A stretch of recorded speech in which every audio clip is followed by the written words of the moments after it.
Trump Truth Commission T+10, 10 days after the election, November 13th, Friday the 13th.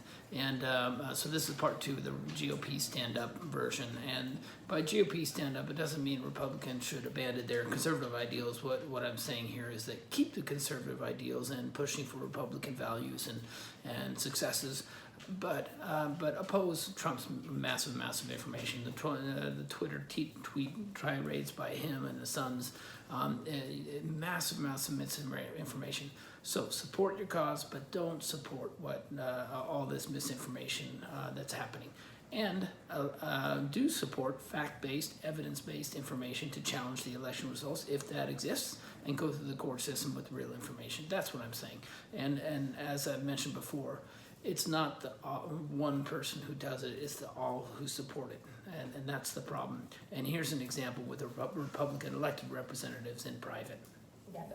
Okay, as often happens among the Republican Party with this president, folks will say things in private that they won't say in public. Ron Klain.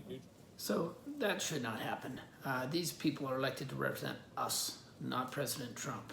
And so they should be standing up when Trump does something wrong or sends out misinformation. They should stand up. When he's not accepting election results, and he should, or he's disrupting transition, they should stand up.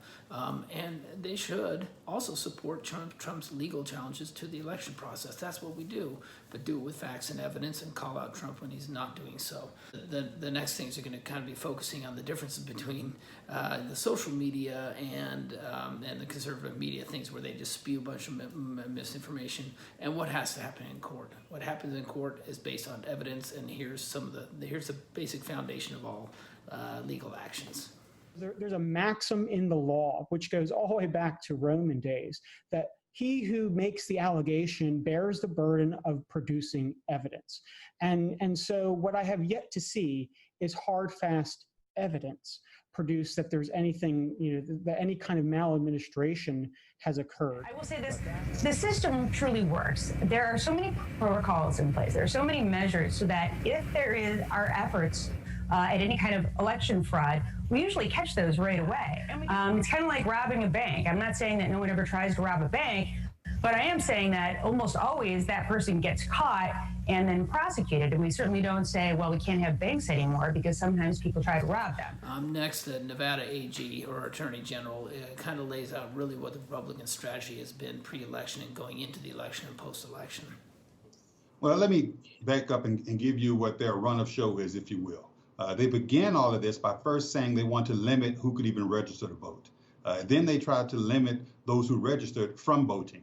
And then they tried to keep those from voting, from those who had voted, from having their votes counted. And so they have, at every step of the way, attempted to undermine this sacrosanct franchise of voting. Sad but true. So that has been that's a typical strategy for, I guess, disenfranchising votes and trying to make things work for the election, which is sad. So, but there's a difference between doing things on social media and conservative media, just spewing misinformation, and actually going in the courts. The Trump administration is forging ahead with plans for a second term despite the results. His legal team is pursuing lawsuits in at least 5 states, including a new one filed last night in Michigan. A judge tossed out the Trump campaign's lawsuit to halt counting in Michigan. And you said the lawsuit's been thrown out. Let me clarify, all 4 of the lawsuits that the Trump administration has filed in our state have been thrown out that I have been participating in. They continue to come with frivolous, baseless claims of speculation about voter fraud that's widespread, that ostensibly is changing the results of the election. And we continue to get them tossed out of court because, in fact, they are speculative. But the move comes as the Trump campaign continues to push baseless claims that the election was somehow rigged against them, even though federal and state judges have thrown out multiple lawsuits citing a lack of evidence. But many of the lawsuits that the campaign has backed, they've been thrown out by judges who say they are not supported by evidence. But the campaign continues to try to undermine confidence in the election process.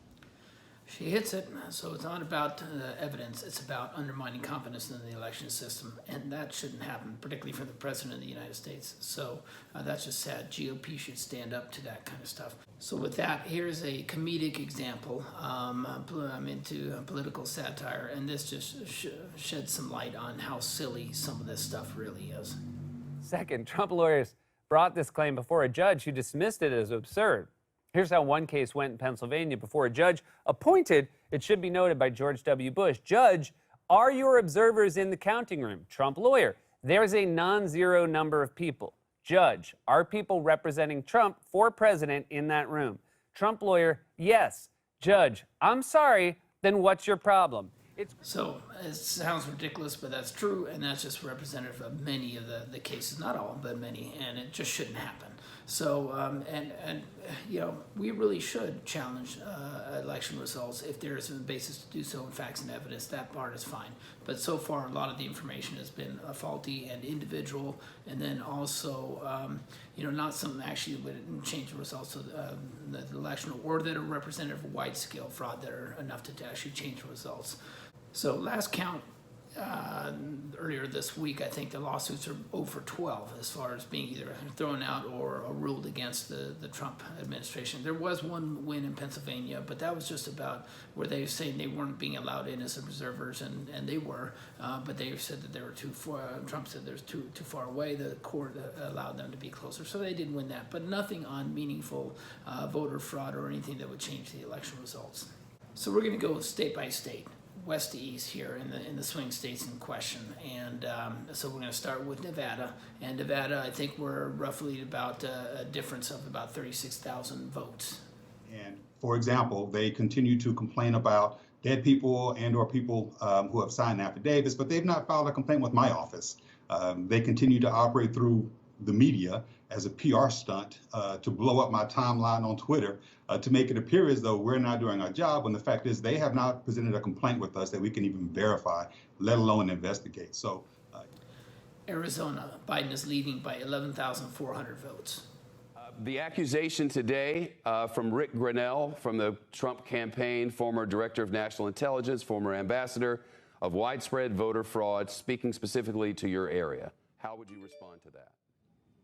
There is absolutely no merit to any claims of widespread voter fraud in Arizona. There's no evidence to back it up, and it is not something that we have experienced here.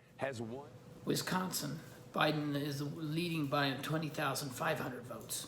Votes. The president has also been going after mail-in ballots. He was going after mail-in ballots in the lead up to this election. And he's doing it again right now. He had a tweet where he said they are finding Biden votes all over the place in Pennsylvania, Wisconsin, and Michigan. So bad for our country. As the elections official in your state, as one of them, they are finding votes. Comment on that? Well, first, it's hard to keep up with all the president's tweets on these issues, but the tweets recently have been really misleading. We have a safe, secure, and reliable system. It's the same fundamental system that we had in place 4 years ago when President Trump won Wisconsin. And our mail ballots are verified. They need to have the voter sign them. A witness also needs to sign them and needs to add their address to the ballot envelope. And so we have a reliable process, and it's also transparent. There was a live stream at the Milwaukee Central Count location. So there's no reason to question the reliability of these results. But again, if the president... Michigan, Biden is leading by 148,000 votes. Now, so your office is not currently aware of any credible allegations of cheating or fraud? No, we are not. I will say this. The system truly works. There are so many protocols in place. There are so many measures so that if there are efforts at any kind of election fraud, we usually catch those right away. Georgia, Biden is leading by 14,000 votes. Voter fraud is still at the center of President Trump's complaint about the election that he appears to have lost, but evidence of that fraud remains scant at best in Georgia. In Griffin, allegations arose that election materials were found in a dumpster outside the election office. The sheriff's office says they were nothing more than discarded envelopes in which absentee ballots were sent and counted. Real voter fraud hasn't yet been uncovered. Lieutenant Governor Jeff Duncan told CNN this morning. But, at this point, we've not seen any sort of credible examples. And the burden. Pennsylvania, Biden is leading by 58,000 votes. I ask you this not just as a city commissioner, but as a Republican city commissioner, given where we are right now. What evidence of any widespread fraud have you seen in the count in Philadelphia? I have not.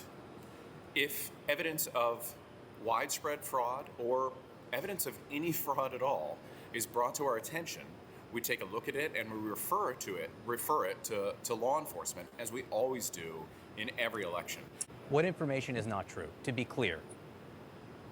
Just the other day, I saw something that had it was a long list of people that they said were dead voters who voted in Philadelphia.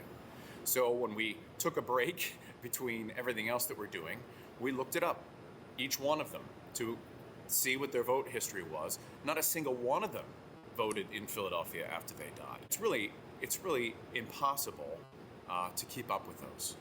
You shouldn't have to. You've seen no evidence at all that anything untoward has happened in that process.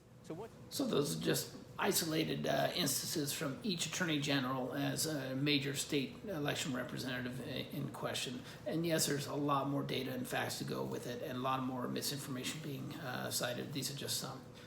But for right now, that at least kind of gives you direct information from the states. And then the next one will probably just focus on the TTTs, what I call the Trump tweet tirades.